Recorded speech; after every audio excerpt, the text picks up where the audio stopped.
Muy buenas tardes a todos, mi nombre es Víctor Zavala, el subdirector de la Facultad de Ciencias Marinas.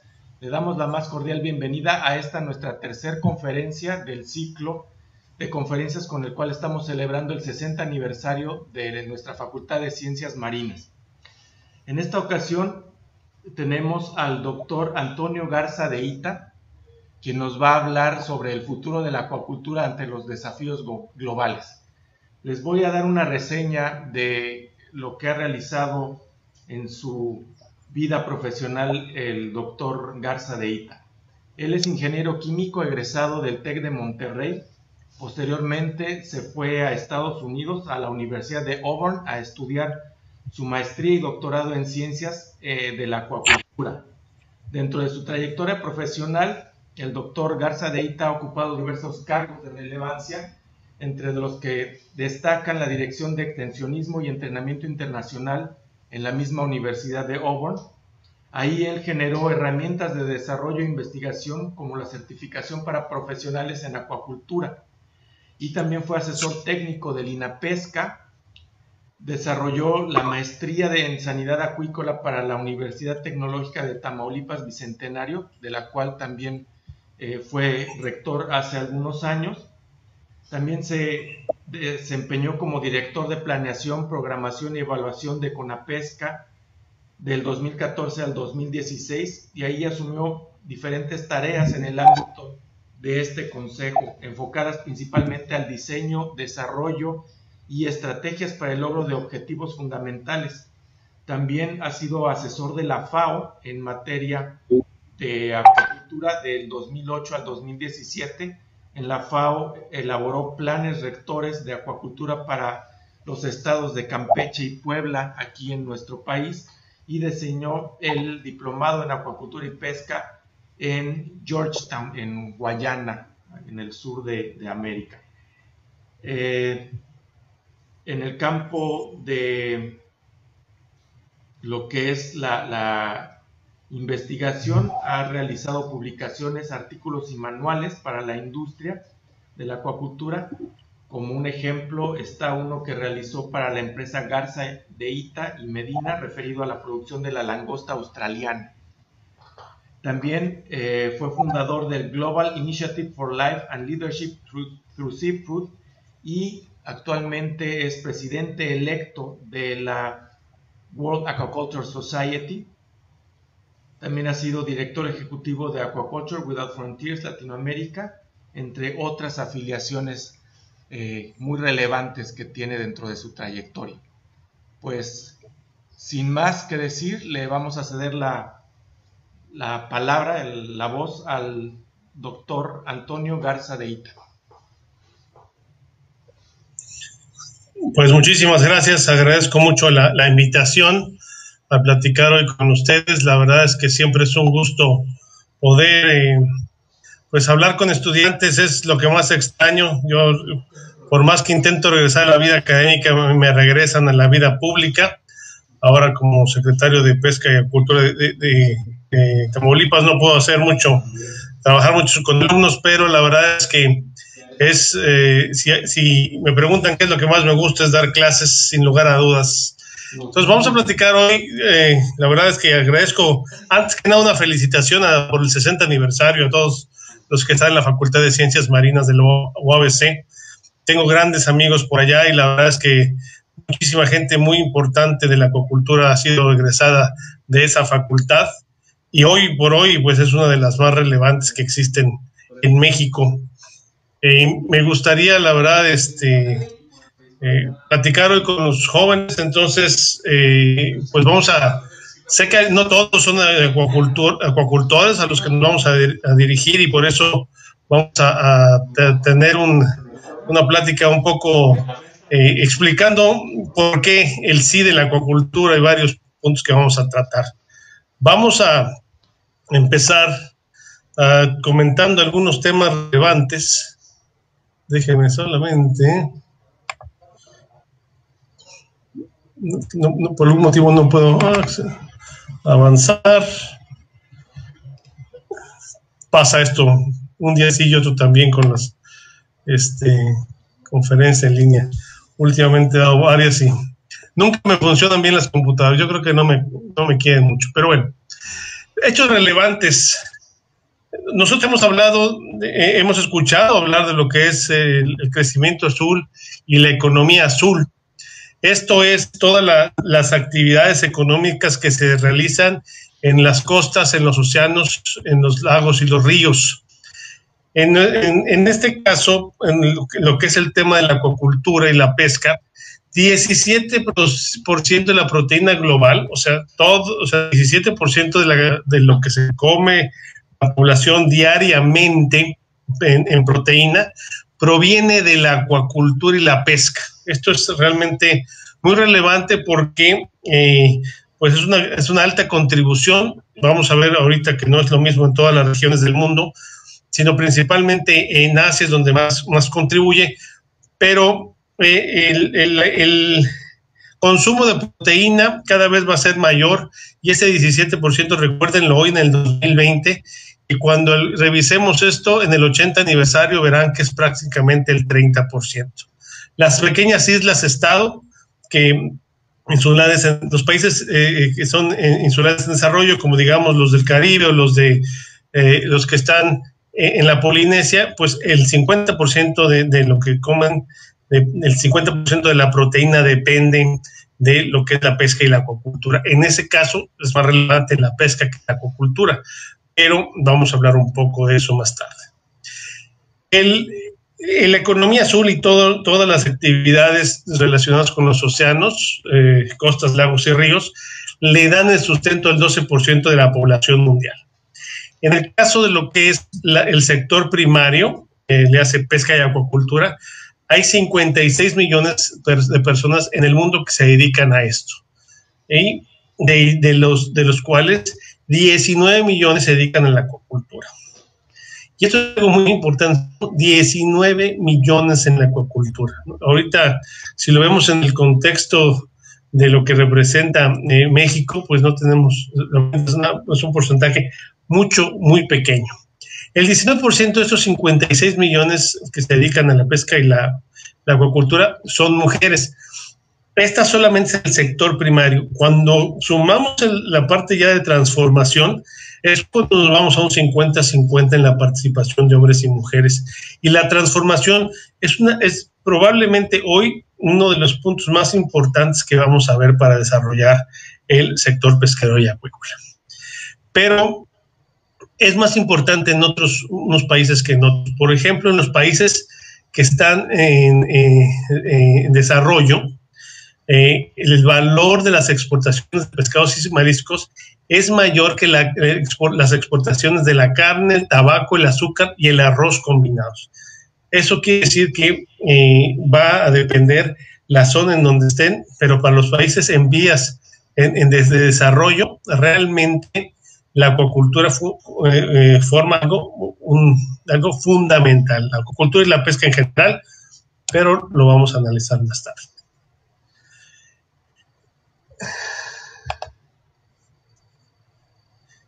En el mundo esta tabla probablemente ya la habrán visto, la gente se dedica mucho a la acuacultura, pero los que no es importante que la vean.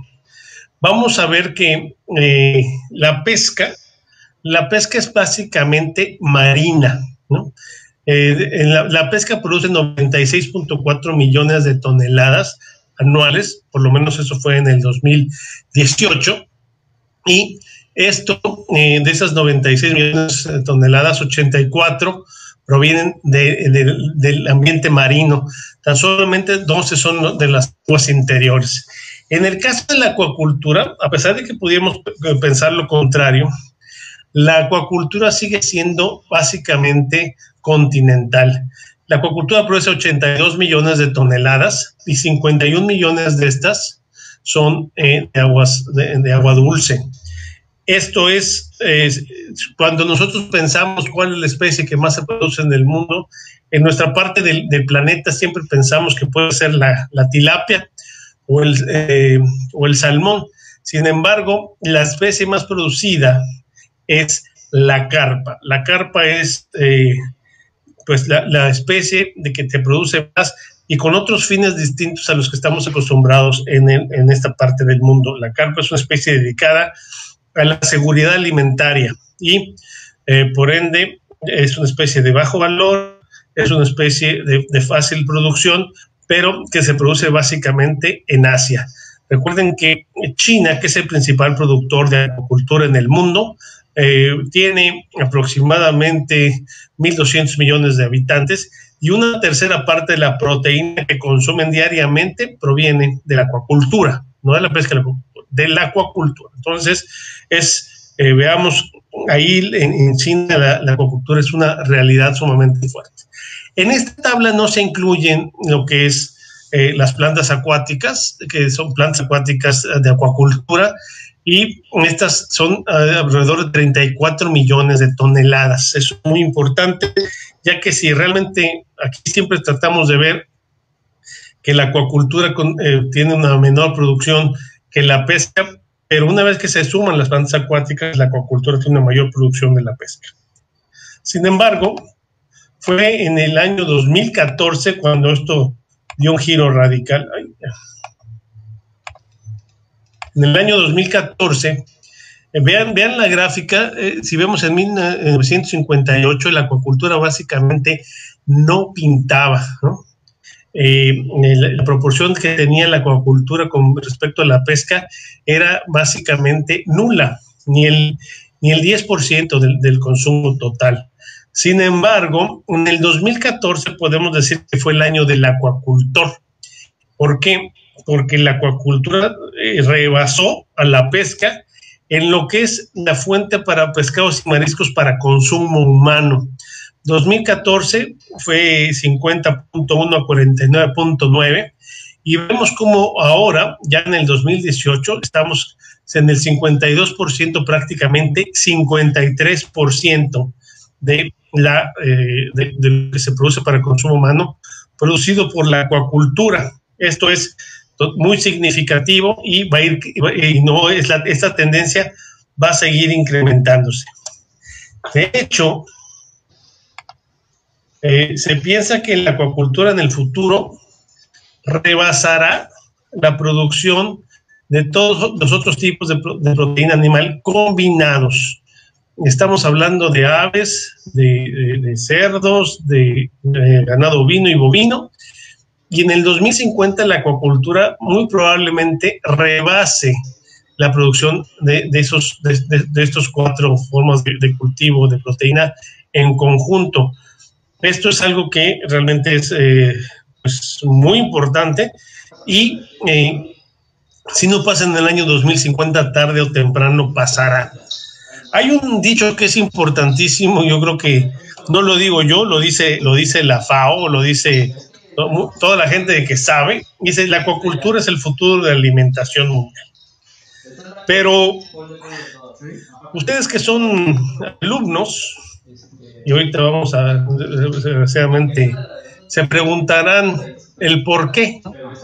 Siempre yo creo que sea un alumno del nivel que sea, desde primaria hasta doctorado, siempre debe preguntarse el porqué de las cosas, y eso es la base crucial del conocimiento, el cuestionar. Si no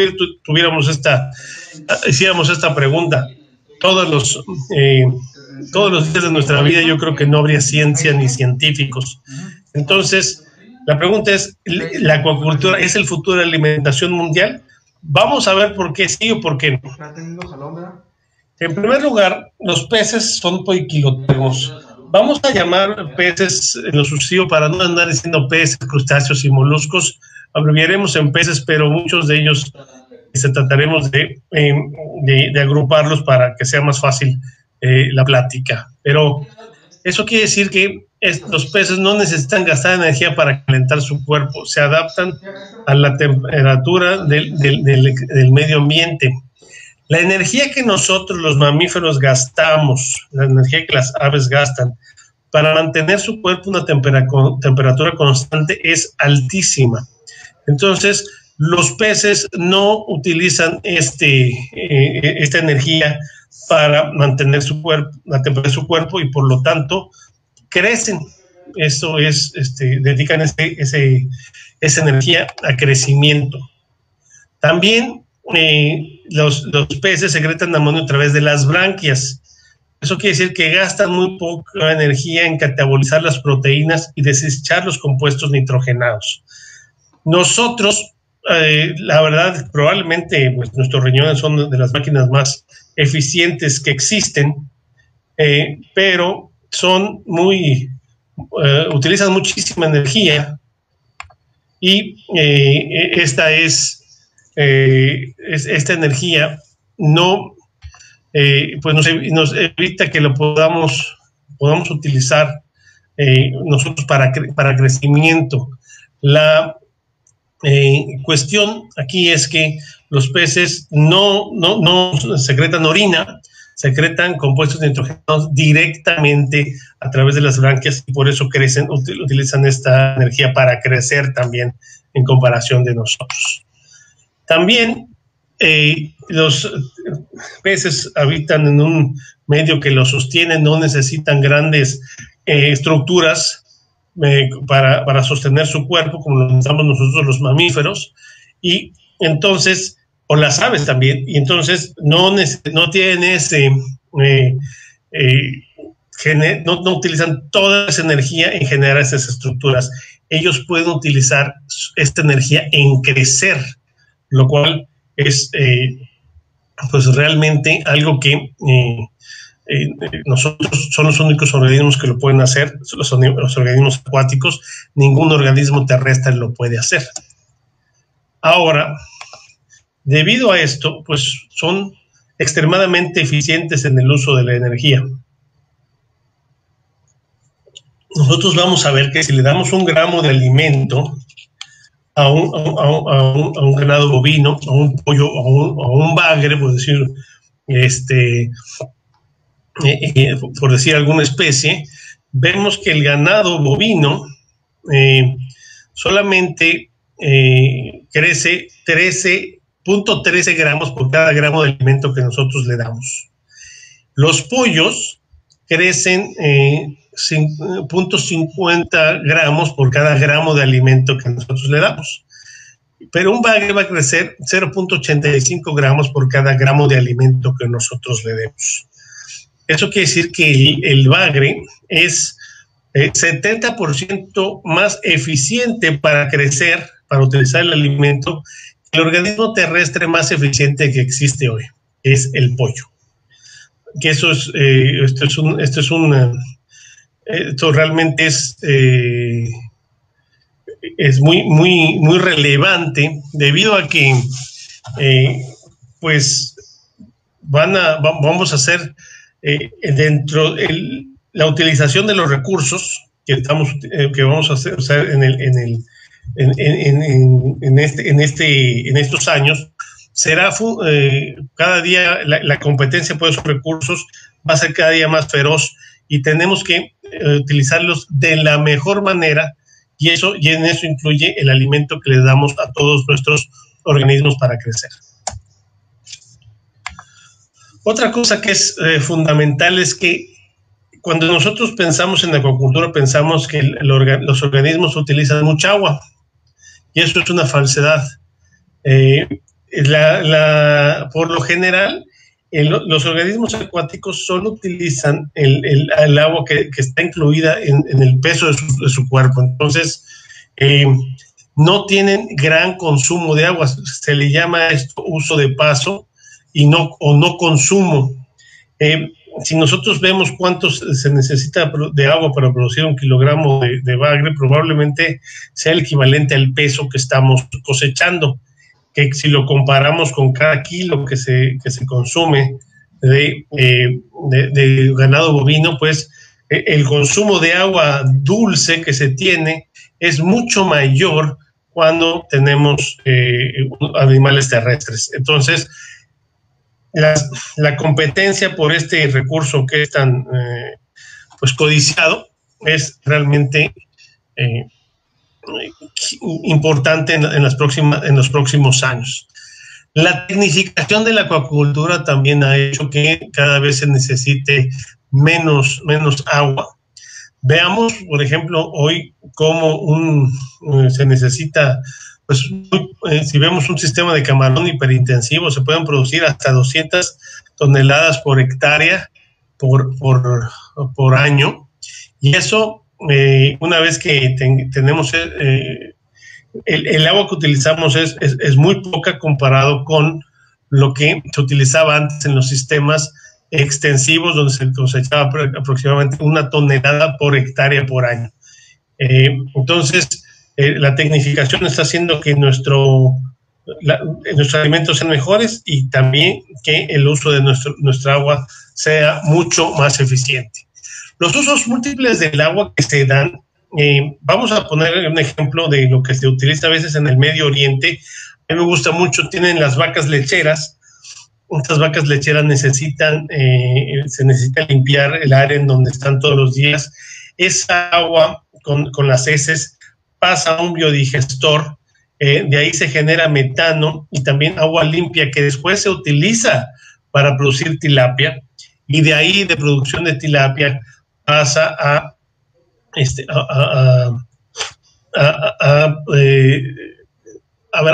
riego. Entonces, le estamos dando el uso, por lo menos 4 usos al agua en ese momento, y la acuacultura no es el primer uso. Siempre pensamos que la acuacultura debe ser el primer uso, no necesariamente, y eso es algo importante. Aquí fue primero el baño, la limpieza de las áreas, después producir metano, y después la acuacultura, y después el riego. Pero yo veo en un futuro no muy lejano que la acuacultura tendrá que ser un uso obligado del agua antes de que se utilice riego, porque los recursos van a ser cada día más limitados. Recuerden, hoy estamos cerca de los 7,000 millones de gentes, pero vamos a hacer 11,000, muy probable para el año 2050, y eso va a tener una carga realmente de estrés por recursos sumamente fuerte, y aquí es donde la acuacultura va a jugar un papel fundamental. Además, el futuro de la acuacultura, pues, va a ser, para ser sincero, está en los océanos. Ustedes tienen profesores de altísimo renombre ahí, que están trabajando en todo lo que es la maricultura, y ojalá y le pueda hacer un saludo ya a Luz López, que soy realmente fanático del trabajo que hace, y la acuacultura en el futuro va a ser hacia el océano. Vemos ahorita cómo tenemos 50,000 toneladas de acuacultura en aguas interiores, y 30,000 en lo que es maricultura, pero vamos a hacer un cambio gigantesco en cómo se transforma esto. Y esto no lo vamos a ver en los próximos años, esto lo vamos a ver a largo plazo. En los próximos años vamos a ver un incremento significativo de la acuacultura continental todavía, y la acuacultura marina se incrementará posteriormente, pero ahí realmente la única agua dulce que se utiliza es la que se utiliza para el alimento, y eso es algo que es significativo. Otra cosa que es muy importante en la acuacultura es que hoy la forma de producción de proteína que deja la menor huella ambiental, ¿no? En promedio. Hay otros, por ejemplo, la que sí es muy destacada, la forma de la producción de bivalvos. Estas no tienen ningún realmente uso de energía, más que la que se utiliza para desplazar los productos hacia tierra y procesarlos. La cuestión aquí es que tenemos que seguir promoviendo este tipo de productos, y después veremos cómo vamos a ver diferentes procesos, pero tanto los crustáceos, los moluscos como las plantas acuáticas van a contribuir a la secuestración de carbono de la atmósfera, que va a contrarrestar, claro, de una manera pequeña por el momento, los efectos contraproducentes de la emisión de gases invernadero. Entonces, es una manera también de contrarrestar un poco los efectos del cambio climático, y tenemos que seguir promoviendo estos, y todo lo que hagamos, tenemos baja. Entonces ya vimos que tenemos muy buena eficiencia de energía, y que estamos utilizando muy poca agua y también otros recursos, tenemos la menor huella ambiental y además contribuimos al medio ambiente. Entonces, si nos preguntamos hoy cuál es nos volvemos a plantear la respuesta de la acuicultura es el futuro de la alimentación mundial, yo creo que la respuesta es sí, ¿no? Esta es en realidad lo que sí no hay otra. Además bueno, podemos decir que la producción de insectos podría reemplazar a la acuicultura en una época posterior, pero si no podemos convencer a la gente hoy un poco de comer pescados y mariscos, imagino muy poco probable que podamos convencer a la población creciente de consumir insectos. Sin embargo, pues bueno, este es el futuro que se ve, donde la acuicultura tome una relevancia importantísima en la producción del mundo. Aquí la cuestión es que la acuicultura hoy es muy diversa, ¿no? Tenemos más de 558 especies tenemos 369 especies de peces, tenemos 109 especies de moluscos, tenemos 64 especies de crustáceos, 7 especies de anfibios y reptiles, 9 especies de otros invertebrados en donde estarán obviamente el pepino de mar. Y además de esas 558 existen 40 especies de algas y plantas acuáticas que se producen. Los sistemas son muy diversos. Vamos a ver, tenemos desde los estanques de tierra, tenemos raceways, tenemos encierros dentro de bahías, tenemos jaulas, tenemos tanques de plástico, de concreto, tenemos los sistemas suspendidos para el cultivo de bivalvos, tenemos la producción en línea de lo que es las algas, y tenemos las grandes jaulas que ustedes conocen muy bien, que se desarrollan, donde se desarrolla la acuicultura marina, y pues vemos también que la forma en que se hace es muy diversa y las especies son muy diversas. Ahora, todo el mundo me pregunta, ¿qué va a pasar? ¿Vamos a seguir diversificándonos? Yo creo que no.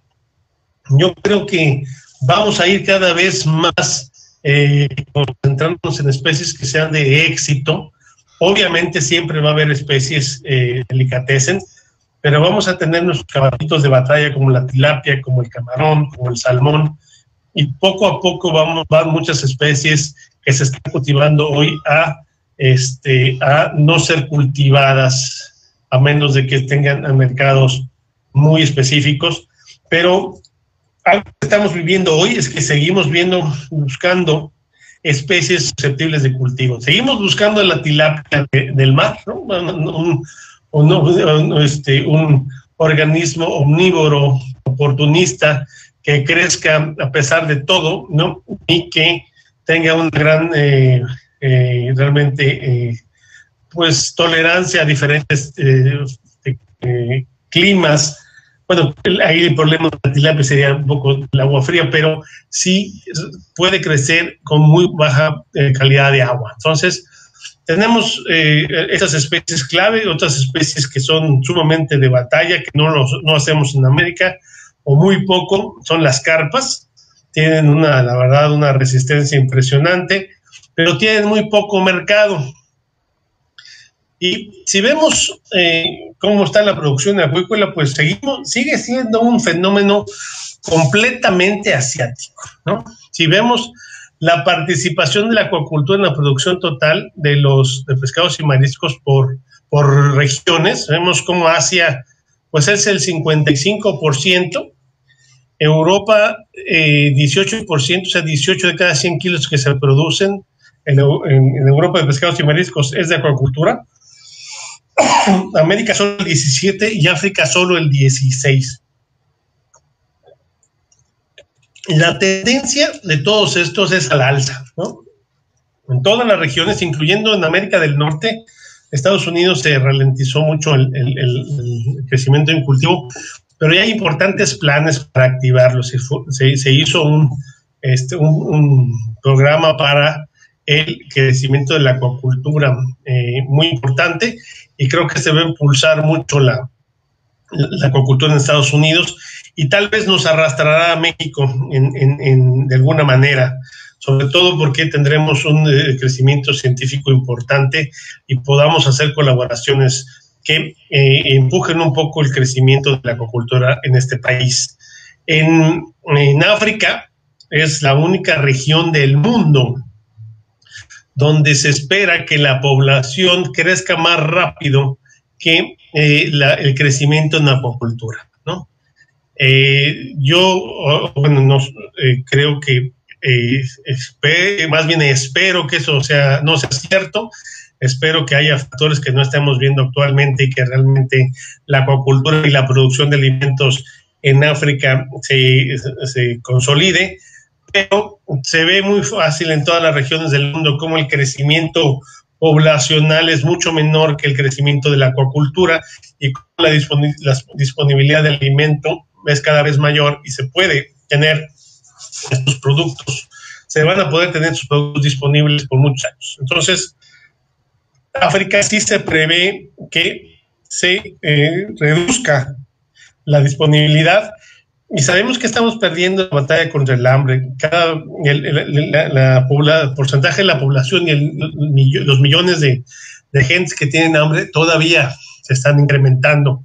Entonces, esperemos que ahora un mundo menos egoísta y más compartido pueda impulsar las áreas donde esto está sucediendo y combatamos el hambre. Yo creo que es algo que tenemos que eliminar al 100% lo antes posible.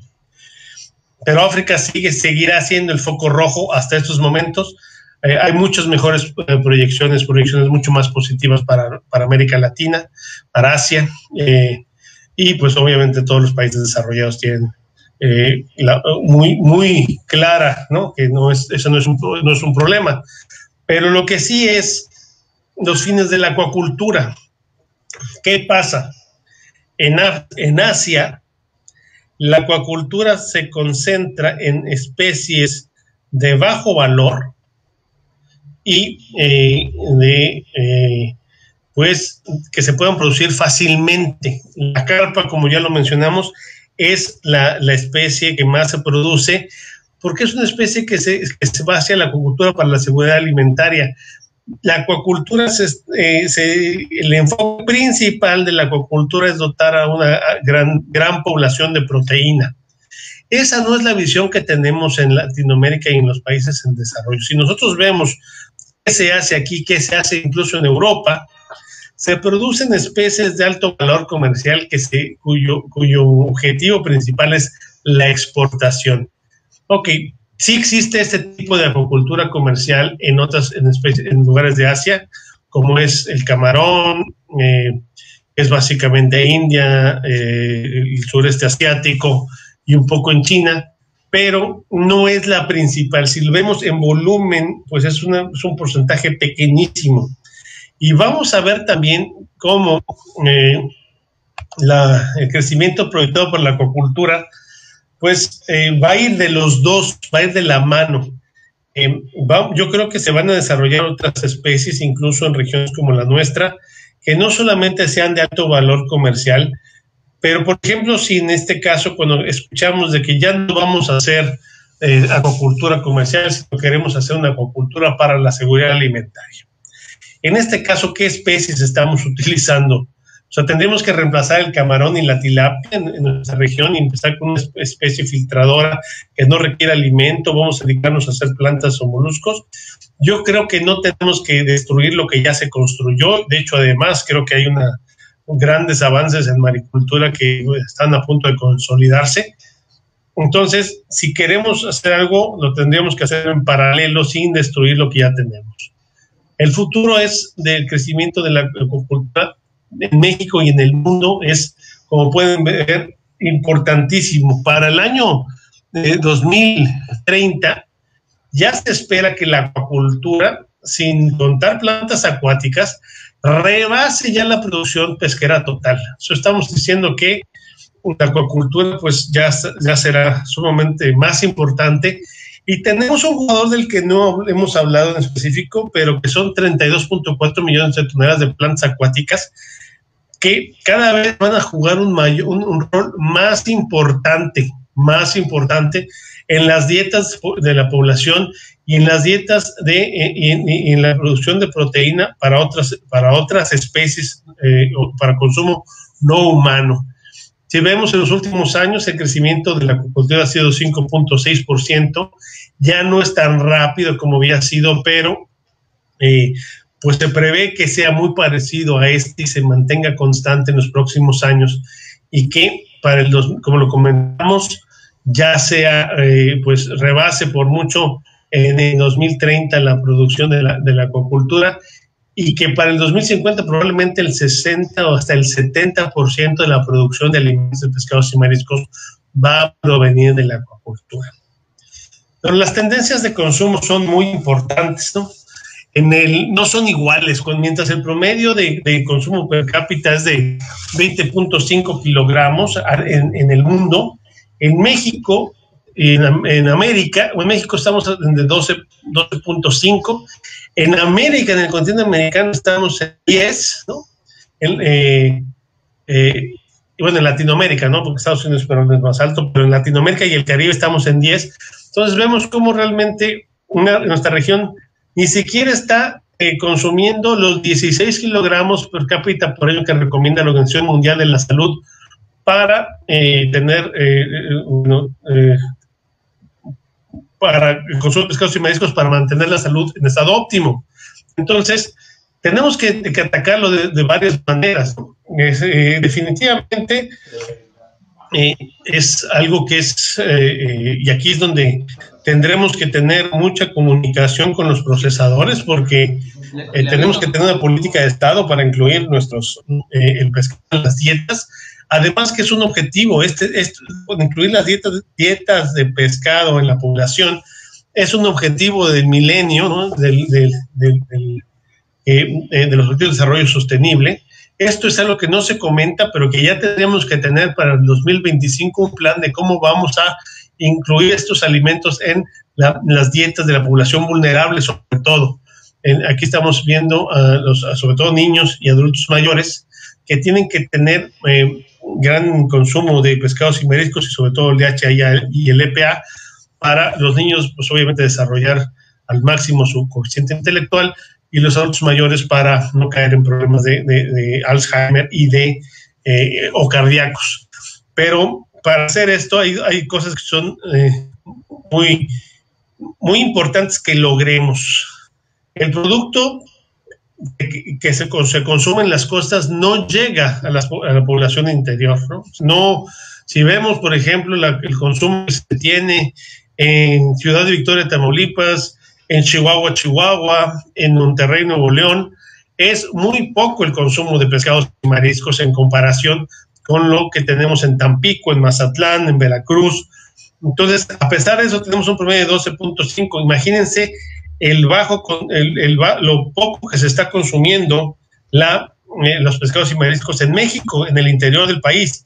Entonces, ¿por qué? Porque realmente no hay una gran disponibilidad, no es asequible, la gente no puede llegar, a menos de que lo compre en los supermercados, no hay dónde comprarlo, y cuando lo compran no saben ni cómo prepararlo, no saben cómo limpiarlo. Los acuacultores seguimos insistiendo en que la gente compre producto entero, y eso no va a pasar. La gente quiere productos ya procesados, listos para comer, y el proceso es sumamente importante. Si nosotros no procesamos nuestros pescados de una manera de que sea conveniente para el ama de casa, nuestra industria no se va a desarrollar de la manera que puede. O sea, estamos matando nosotros mismos a lo que es el potencial de la acuacultura. La acuacultura tiene que producir algo que la ama de casa o el amo de casa y la persona que cocine, en este caso yo soy en mi casa, de que la persona que cocine sea fácil para él, porque el tiempo es poco y tenemos que hacerlo rápidamente. Entonces, tiene que ser disponible, tiene que ser fácil de cocinar, y sobre todo también que tenga una vida de anaquel más larga que la que estamos teniendo, ¿no? Si nosotros Ese es uno de los grandes problemas de incluir la dieta de pescados y mariscos a las zonas interiores, no solamente de México, sino de Ecuador, Argentina, Brasil. Si no es enlatado, no hay otra forma de producto. Entonces, el reto a corto plazo es que tengamos un producto que sea enlatado y que, más bien un producto que no esté enlatado, pero que tenga una vida anaquel decente, ¿no? Digamos un mes, un año, si se pudiera, pero que se pudiera distribuir al interior de los países sin que se echara a perder y que necesitara refrigeración, porque eso limita mucho que se consuma el producto acuícola. Falló algo. Eso es inevitable. ¿Cuál es el principal que tenemos, yo creo, para seguir creciendo? Va a ser reemplazar la proteína y el aceite de pescado de las dietas. No podemos nosotros depender en que la acuacultura crezca más si nosotros no empezamos a trabajar realmente en reemplazar esto, sobre todo el aceite de pescado, porque no hay suficiente aceite de pescado para las dietas que se necesitan para el 2030. Entonces, este no es un problema que tengamos que resolver ahora en el 2020, ¿no? O sea, o hasta el 2050 más bien. Es un problema que tenemos que resolver ya, que ya se ha trabajado mucho, se está trabajando con soya. De hecho, ya hay dietas para salmón que no tienen proteína de pescado, pero siguen teniendo aceite de pescado. Entonces, tenemos que hacer esta gran transformación de las dietas para que pues podamos permitir que la acuacultura siga creciendo. Yo veo dentro de mi visión no muy futurista, así que poco a poco las plantas acuáticas van a ir entrando en las dietas. Poco a poco vamos a tener cultivo de microalgas, cultivo de macroalgas también, que estarán formando parte de estas dietas y que va a permitir que la industria se siga expandiendo. Ahora, tenemos tenemos que consolidar también, otro de los grandes retos va a ser la consolidación de los programas de selección que tenemos. Tenemos hoy un reto, nos pasó porque yo creo que también fui parte de que seleccionamos los organismos solamente por crecimiento durante mucho tiempo, ¿no? Podemos ver ahí, incluso se hizo manipulaciones genéticas y tenemos hoy transgénicos de salmón, ¿no? Que tienen un crecimiento infinitamente superior a un salmón normal, pero quitando los transgénicos, los programas de selección, uno de los grandes problemas que tuvimos en las mortalidades de camarón fue que seleccionamos puro crecimiento y nos olvidamos de la resistencia, ¿no?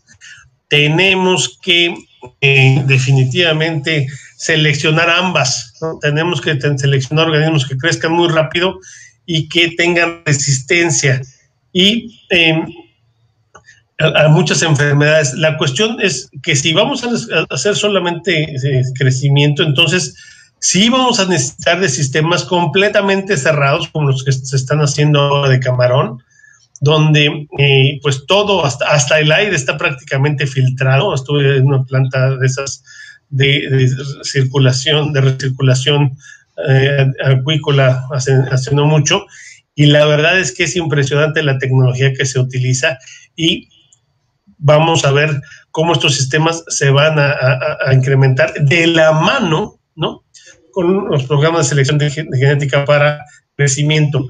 Pero si queremos seguir utilizando los sistemas que hoy tenemos, que también no tenemos por qué desechar todo lo que se tiene, sino utilizar también, va a ser también, obviamente, buscar consolidar esos programas y hacer de estos tal vez un tema de seguridad nacional en algunos casos, pero la cooperación intrarregional e interregional es crucial para hacer esos programas de selección, consolidarlos. Para conformar una industria resiliente, yo creo que hoy vivimos el mejor de los casos. lo que nos hizo el COVID a la cadena de valor, a la cadena de distribución, cómo se rompió, cómo la industria vimos que no tenía capacidad de frío, ¿no? Y eso, y no tener capacidad de frío hace que no puedas cosechar y que tengas que tener tu producto dentro de tus jaulas, y esto sea un costo de oportunidad. Tenemos que tener una industria que no solamente sobreviva un problema de económico como el que está viviendo, pero sino un problema de logística como el que se vivió, ¿no?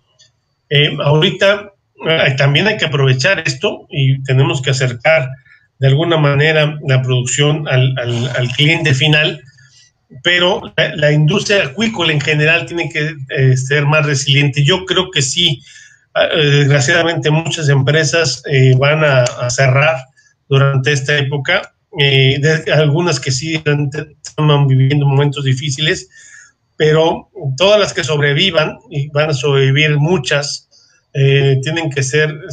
sobrevivieron y se hicieron más fuertes y aprendieron de sus errores en este caso. Tenemos que tener una industria que no solamente sobreviva, sea resiliente al cambio climático, sino a cualquier problema de crisis económica o de la cadena de distribución. También otra cosa que es fundamental, sin lugar a dudas, es el desarrollo de capacidades. Eso nunca me voy a cansar de decirlo. Creo que tenemos que desarrollar las capacidades a todos los niveles. Yo creo que en México tenemos estupendos técnicos, estupendos científicos, pero tenemos muy pocos. Entonces, no hay una masa crítica que tampoco permita que se abran muchas empresas sin tener que vivir una curva de aprendizaje muy molesta y que genera grandes pérdidas económicas, ¿no? Y eso es terrible cuando pues alguien quiere empezar. Generalmente tiene una curva de aprendizaje muy larga en la etapa de la acuacultura, porque no hay técnicos que lleguen y arranquen las instalaciones con mucha experiencia. Y no solamente son técnicos, son administradores. Nos falta desarrollo de capacidades en la administración, nos falta desarrollo de capacidades en los servidores públicos, que a veces están tratando temas de acuacultura y nunca en su vida han hecho absolutamente nada de la acuacultura, y eso genera que estén perdidos y no sepan ni siquiera hacia dónde vamos, ¿no? También, bueno, hay que capacitar incluso a la gente que está vendiendo el producto en el punto de venta, y eso es algo que es fundamental. Me maté produciendo mi producto, lo procesé de la mejor manera, pero cuando llega al punto de venta, la gente no sabe si no tiene ninguna información de lo que se requiere, ¿no? Algo fundamental, si la gente que esté en los puntos de venta, y ahorita creo que tenemos que hablar con las cadenas de supermercados, es, a ver, este producto, llega uno y le preguntas fresco, te dicen que sí, pero si tú sabes, y es un basa descongelado, ¿no? Entonces, no tienen la capacidad de poder decirte es un producto local, es un producto importado, este producto tiene estas características. Yo creo que esa profesionalización de los puntos de venta es crucial si queremos seguir empujando la acuacultura y los pescados y mariscos en general, pero ahorita hablando de acuacultura, si no podemos decir eso es una totoaba cultivada en el Golfo de Cortés de la más alta calidad, entonces que nunca ha sido congelada, pues y ya al cliente le puede dar un poco de valor y si sabemos vender el producto. Luego la planeación estratégica es algo que nos ha fallado, y tuvimos una plática hace poco tiempo con la gente de tilapia. Hemos hecho muchos esfuerzos por tener un plan acuícola y pesquero estratégico a nivel nacional. Hace que será 7 años quedó en un cajón, nunca salió. Hace 11 años, hace 12 años también Humberto Villarreal hizo otro que se quedó también en el cajón, y esperemos que este que se publicó recientemente pues se implemente, pero no hay presupuesto. no podemos tener planeación estratégica sin tener presupuesto asociado a la acuacultura. Entonces, no sirve de nada que hagamos los mejores planes si no tenemos un plan de cómo ejecutarlos, ¿no? Y eso es algo, pues yo creo fundamental. También la acuacultura es algo que tenemos que hacer y la gente sigue migrando a la ciudad y es un problema social muy fuerte.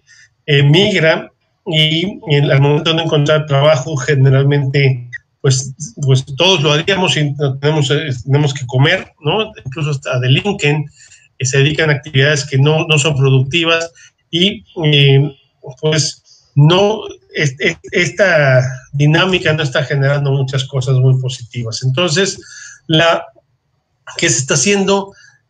Buscando, eso es a nivel mundial, que la acuacultura sea una estrategia para arraigar a las poblaciones, a las zonas rurales. Pero no solamente se trata de arraigarlo, sino se trata de mejorar la calidad de vida, ¿no? Se trata de que la gente que se quede en las zonas rurales tenga una forma de vida digna y que pues mejore la calidad de su calidad de vida y la de su familia, fundamentalmente.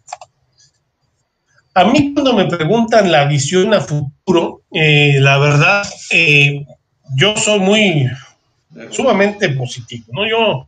¿Qué les puedo decir? La acuacultura es mi pasión, es mi vida, yo la veo con muy buenos ojos y yo veo cómo la innovación va a ser pero preponderante en todos los cambios que haya. ¿Qué pasa?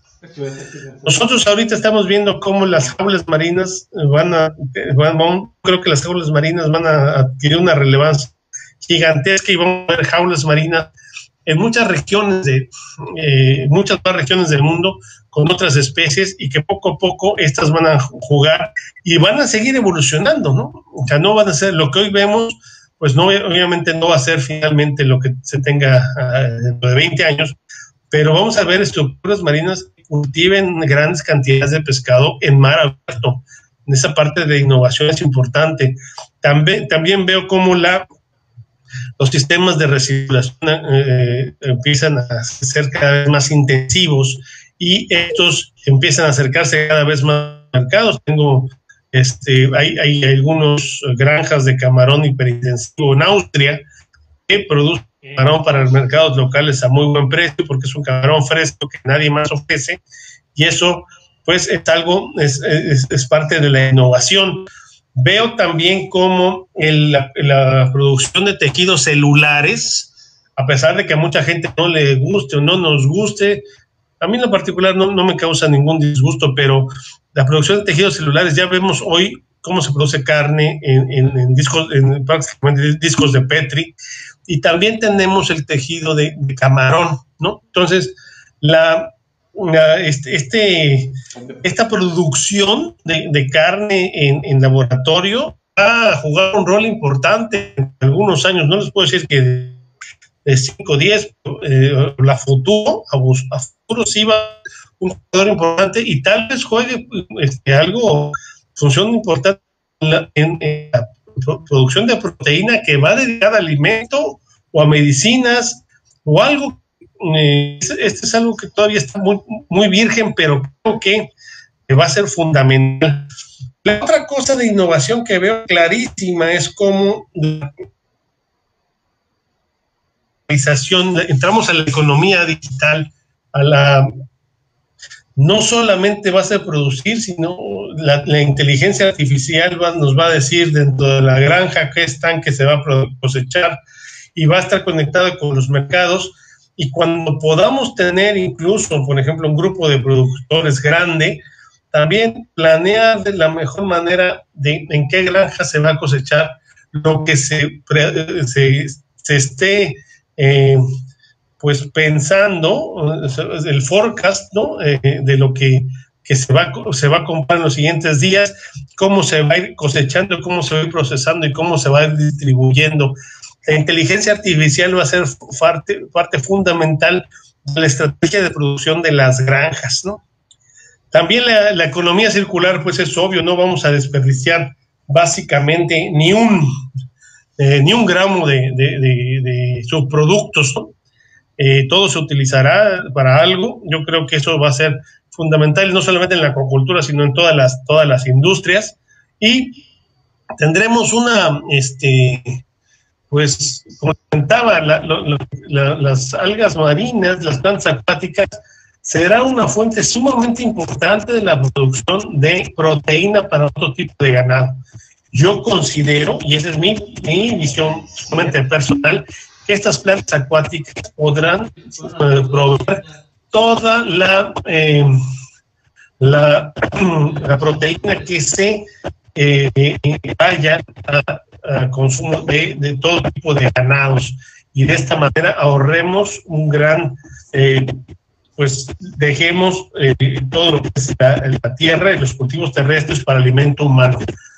Luego, pues obviamente yo sí creo que la acuacultura será la mayor fuente de proteínas del planeta, ¿no? En 2050 yo creo que se va a consolidar eso, y pues se va a consolidar la revolución azul, así como fue la revolución verde.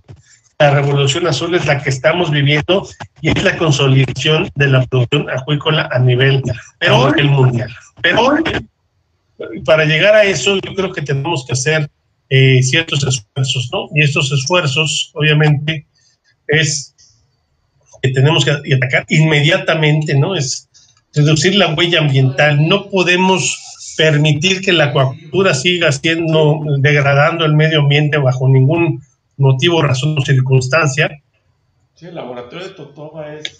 Definitivamente, no importa qué sistemas utilicemos, semi-intensivos, intensivos o hasta extensivos, no tendremos que tener que reducir la huella ambiental en la fase de producción, pero también eso va a ser un reto gigantesco en la parte de la producción del alimento, porque eso es la huella ambiental más grande que tiene la acuacultura hoy, es la producción del alimento formulado. Y después es la parte de la distribución. Seguimos siendo el commodity que más se distribuye a nivel mundial, y eso genera que los productos viajen por todo el mundo, y mucho salmón que se produce en Europa se procesa en Tailandia y se vende en los Estados Unidos. Entonces, eso hay algo que se tiene que atender para bajar, sobre todo la huella ambiental, siempre y cuando, pero también considero que las nuevas tecnologías van a ser fundamentales para impulsar esto. Luego, pues yo creo que esto es, si me preguntan cuál es la clave, o lo más importante que vamos a decir hoy, es esto. Nuestros países y los países que queremos que se desarrolle la acuacultura tienen que hacer de la acuacultura una prioridad. No solamente hablar de la acuacultura. Se necesita pasar del discurso al hecho, del discurso al presupuesto. Si nosotros vemos hoy, todo el mundo habla que la acuacultura es el futuro de la alimentación. ¿Y cuál es el presupuesto que tiene la acuacultura asignado? ¿Y cuál es el proyecto estratégico que se tiene? Se tiene que tener un plan estratégico para su desarrollo donde esté suficiente presupuesto para lograrlo, ¿no? La acuacultura sin presupuesto no se va a desarrollar, no es magia. La inversión que se hizo para desarrollar la industria de Vietnam, del BASA, fue la inversión de $6,000 millones, ¿no? Si nosotros no hacemos inversiones significativas en la acuacultura, en proyectos clave de diferentes especies, no podemos esperar que esta simplemente aparezca espontáneamente. Hay que planear la acuacultura, hay que invertir en la acuacultura. No tiene que ser un presupuesto solamente del gobierno, se pueden generar fondos privados que inviertan en la acuacultura, pero eso sí, respaldados con una gran certidumbre legal y certidumbre de apoyo gubernamental, siendo esta una estrategia prioritaria dentro de no solamente estos, sino los demás países. La cooperación científica y gubernamental también es fundamental. No podemos pensar que vamos a desarrollar todo nosotros solos, ¿no? Creo que esto es clave, ya que la cooperación, pues tenemos que, entre las regiones, aquí dentro de lo que es México y Latinoamérica es fundamental, pero también entre regiones. Podemos nosotros aprender muchísimo de lo que se ha hecho en Asia, muchísimo de lo que se ha hecho en Europa, muchísimo de lo que se ha hecho en Norteamérica, y no solamente a nivel científico la cooperación, sino en política pública, ¿no? La verdad es que la política pública a veces tenemos todavía muchísimo que aprender de ella, de las diferentes regiones, cómo se ha llevado las estrategias para impulsar la acuacultura, y pues va a ser a todos los niveles este tipo de cooperación. Existen plataformas de diálogo, la verdad es que sí existen a nivel, gobiernos, a niveles ya de alto nivel, obviamente a la FAO, y tenemos estas redes aquí en América tenemos la red de acuacultura de las Américas, en Asia está el NACA, tenemos todas las regiones tienen una red de acuacultura donde supuestamente los países a nivel técnico, digamos, diferentes instituciones como el INAPESCA tienen intercambio de planeación estratégica en investigación y de intercambio científico. Se pueden hacer cosas muy interesantes aprovechando una red como estas. Y obviamente el World Aquaculture Society, que es la plataforma más grande que existe entre profesionales. Pero eso es, si no subimos este intercambio de profesionales a un nivel gubernamental, va a ser muy difícil que se puedan tener resultados importantes en el área, ¿no? Pero finalmente todo esto, todas estas plataformas, pues van a tener un lugar donde nos vamos a reunir el próximo año, va a ser en Mérida, en el 2021, del 15 al 19 de noviembre. Vamos a tener World Aquaculture al mismo tiempo, en simultáneo con el subcomité de acuacultura de la FAO. Es la primera vez que esto sucede de esta manera. Ha sido algo por lo que hemos impulsado muchísimos años, para que tengamos un punto en donde los científicos, los tomadores de decisiones, ¿no? Y nos podamos reunir, y la industria se puedan reunir y platicar del futuro de la acuacultura. La acuacultura no es mañana, la acuacultura es ahora, por eso es Aquaculture Now, el moto de esta y el hashtag de esta conferencia. Lo mejor que le pudo pasar a la acuacultura es que llegara una persona de China a la dirección general de FAO, porque en China la acuacultura es una realidad, ¿no? No es el futuro, como nosotros seguimos hablando de que la acuacultura es el futuro, ahí ya es una realidad. Entonces creo que tenemos que hacer que la acuacultura sea una realidad ya. La acuacultura, este es el momento de la acuacultura, no es mañana, no es pasado, lo estamos viviendo y tenemos que impulsarnos de la mejor manera y apoyarnos entre todos. Yo creo que tenemos que poner la visión en el futuro, y por lo pronto vamos a tener la vitrina, el evento más grande de la acuacultura hasta el 15 de noviembre del 2021, se va a hacer en México. Nos vemos en Mérida, y pues bueno, cualquier cosa, estoy aquí para servirles.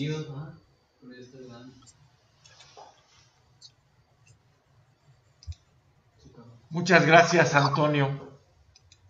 Bien, vamos a proceder a dar lectura a alguna de las preguntas. Nos quedan solo 15 minutos de transmisión y son muchísimas las preguntas.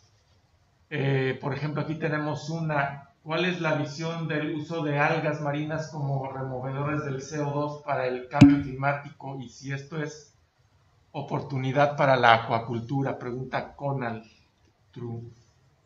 Yo creo que eso tiene un uso importantísimo, Conal. El problema es convencer a los tomadores de decisiones que se hagan. No veo que los podamos convencer a corto plazo, pero definitivamente va a ser una acción secundaria, porque estoy completamente convencido que las algas marinas son el futuro de la alimentación de todo, humana y de los ganados de todo tipo, ¿no? Entonces va a ser un efecto secundario, pero ojalá hubiera alguien visionario que impulsara eso. Jules Guardado pregunta, ¿qué espera usted en un futuro predomine en la industria de la acuacultura con fines de alimento? ¿Organismos marinos u organismos dulceacuícolas? A corto plazo seguirá siendo la dulceacuícola, pero a largo plazo, sin lugar a dudas, el marino. Bien, Evelyn Rodríguez, desde su punto de vista, ¿considera que antes del año 2050 la acuacultura debe ser todos los tipos de producción animal y sea la fuente principal del alimento para el mundo? Yo sí lo creo, sí, completamente. Rosario Jara pregunta, ¿sería rentable reemplazar el aceite de pescado por aceite extraído de microalgas para elaboración de dietas? Pues yo no creo que por el momento sea rentable hoy, pero va a ser completamente necesario en un futuro. Miguel Alejandro Sánchez pregunta, ¿considera que las enfermedades están más presentes y afectan más en un cultivo de pescado que en el ganado? ¿Qué impacto tendría este aspecto con el consumidor? A ver, no entendí la pregunta, ¿me la puede repetir, por favor? Que si considera que las enfermedades están más presentes y afectan más en el cultivo de pescado que en el cultivo de ganado. No necesariamente creo que sea mal, yo creo que va a depender mucho de las condiciones de cultivo de ambos, ¿no? Creo que la acuacultura bien llevada no tiene por qué tener una mayor prevalencia de enfermedades, ¿no? Claro. Jacqueline Duarte, ¿qué le hace falta a México para ser una potencia mundial en acuacultura? Ganas y presupuestos, Jacqueline.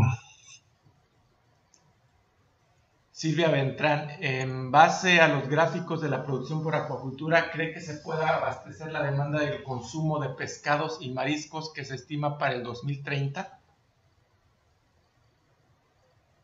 Yo creo que sí, definitivamente todo parece indicar que sí, ¿no? Sofía pregunta, particularmente en México, ¿considera que los esfuerzos deberían dedicarse a las especies importantes para exportación o a la seguridad alimentaria y el consumo interno en el país?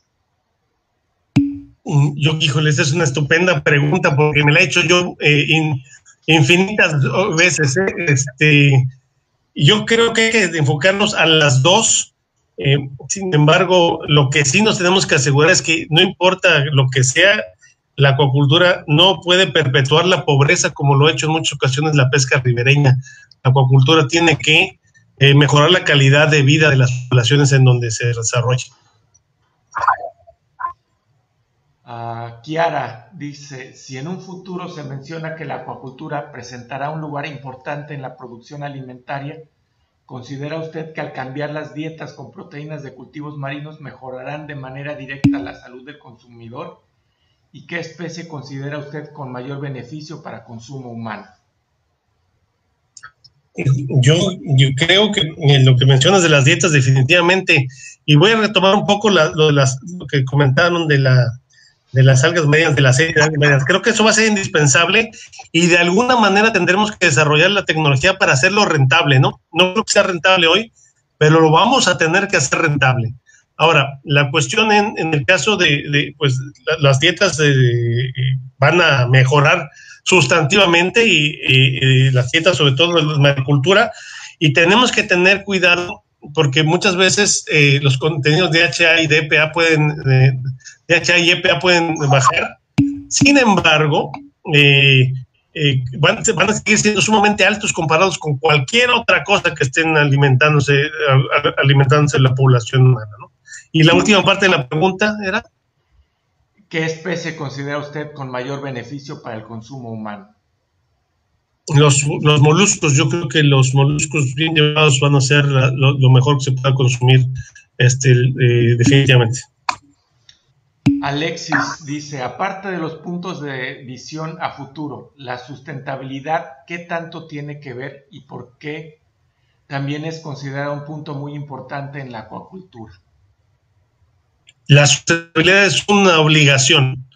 No puede desarrollar nada en este mundo hoy que no sea sustentable.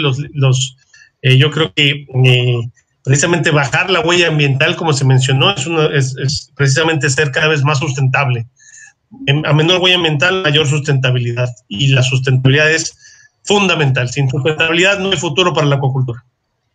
Alba, según su punto de vista, ¿cómo sería bueno promover los productos del mar derivados de la acuacultura en los estados del centro del país donde no es muy común su consumo y es más complicado hacerlos llegar? Esa es una gran pregunta. Yo creo que a través de chefs locales, a través de degustaciones, creo que es importante, y sobre todo a través de incluir a la acuacultura, al consumo de pescados y mariscos, y al consumo de pescados y mariscos dentro de los planes de estudio de primarias. Los niños tienen que saber que es lo más saludable que pueden comer, y eso nos va a empujar muchísimo más que cualquier degustación que hagamos, ¿no? La educación. Karen pregunta, ¿qué opina del uso del ajo o el orégano para tratar enfermedades? No, lo desconozco, te mentiría si te digo algo. Fátima, ¿cuáles son los principales obstáculos para distribuir producto vivo? Producto vivo, híjole, que no hay lugares, puntos de venta especializados para su venta, como existen en Asia. Si los tuviéramos sería mucho más fácil. Daniel dice, en el caso de potenciar la industria acuícola en la nación, ¿será más viable potenciar las regiones ya desarrolladas o potenciar las que aún no están tan desarrolladas, como son las granjas hortícolas de Sonora? Yo creo que ambas, ¿no? Yo creo que ambas es importante. Yo creo que es importante primero consolidar las granjas que existen y en paralelo desarrollar nuevas opciones. En Tamaulipas, te lo puedo decir, yo creo que pocos estados en México tienen el mismo potencial que se tiene por acá, y puede ser el siguiente polo de desarrollo como lo fue el noroeste anteriormente, pero pues todavía tenemos mucho trabajo por hacer. Silvia Calderón, estamos de acuerdo con que estamos lejos de considerar a los insectos como proteína primaria para consumo humano, pero ¿consideraría usted que la acuacultura necesitará de una proteína alterna como la de insecto para subsistir? Esa es una gran visión y probablemente sí. Eso es algo de los que tendremos que definitivamente que averiguar, ¿no? Porque puede ser que los insectos sean los que reemplacen a la proteína de pescado precisamente, ¿no? Es muy, muy interesante y creo que vale muchísimo la pena el estudio, y la investigación. Y la segunda parte de su pregunta es, ¿qué tendría que pasar para que la proteína de insectos sustituya a la harina de pescado en las dietas? Tendría que tener una producción en grandes volúmenes constante a nivel mundial. Y precio, esas dos. Otra pregunta también de Silvia, ¿existen factores antinutricionales asociados al uso de las algas marinas en peces carnívoros? La verdad lo desconozco, ¿para qué te digo una mentira? Ricardo pregunta, ¿existen actualmente apoyos federales para iniciar desde cero con algún cultivo de acuacultura o industria de dietas? Hoy no existe, el presupuesto para apoyo a la acuacultura es 0 pesos, no existe. Qué grave. Sí. Sofía mencionaba que el futuro de la acuacultura será principalmente en el ambiente marino. Sin embargo, hemos observado cómo el cambio climático alerta factores del océano que pueden afectar de manera negativa a los cultivos marinos. ¿Qué estrategias considera que se podrían aplicar para prevenir que afecten directamente a estos cultivos y evitar pérdidas? La selección genética va a ser sumamente importante para tener un organismo que soporte cambios en temperatura, pero también en pH, ¿no? Que es el cambio más importante que estamos viviendo. Sí. Andrés dice, ¿México podría llegar a estar dentro de los principales productores en la acuacultura dentro de algunos años?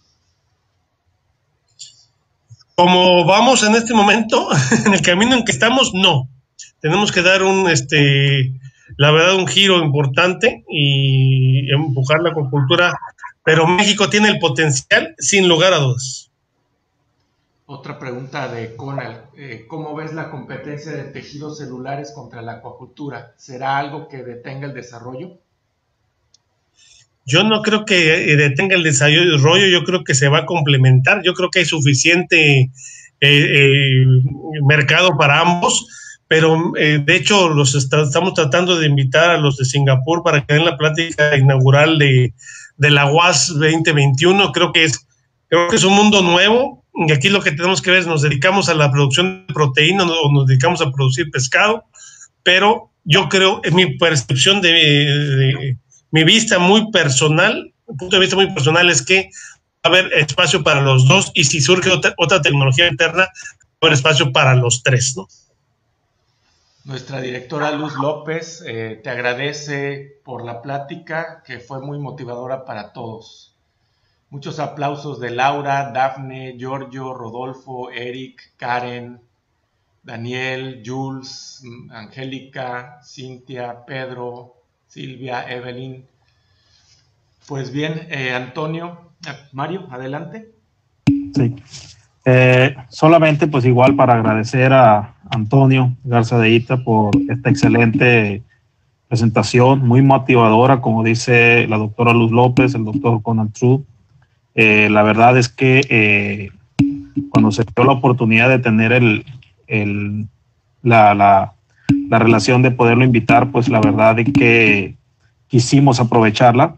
Te agradecemos, Antonio, por esta conferencia. La verdad es que todas las preguntas, la mayoría fueron de estudiantes precisamente que están cursando la carrera de biotecnología en acuacultura. Muchas gracias. No, muchas gracias y un abrazo para ti y para Conal, que es una de los bastiones de la acuacultura en México. La verdad es que yo creo que ha dejado una gran escuela con ustedes y en todo el país, así que es mi reconocimiento a él también. Gracias. Muchas gracias. Muchísimas gracias. Un saludo. Un abrazo muy fuerte a todos y espero verlos pronto, ya que una vez que termine esto, por favor, ya que termine. Así es, ya estamos haciendo todos los preparativos para ir a Mérida en noviembre del año que entra. Pues muy bien, Antonio, te agradecemos por tu tiempo, por tan buena plática, y pues antes de que se nos corte la conferencia, aquí vamos a darla por terminada. Gracias a todos por su asistencia. Un abrazo a todos, espero verlos en vivo muy pronto. Gracias. Gracias. Saludos a todos. Gracias por asistir.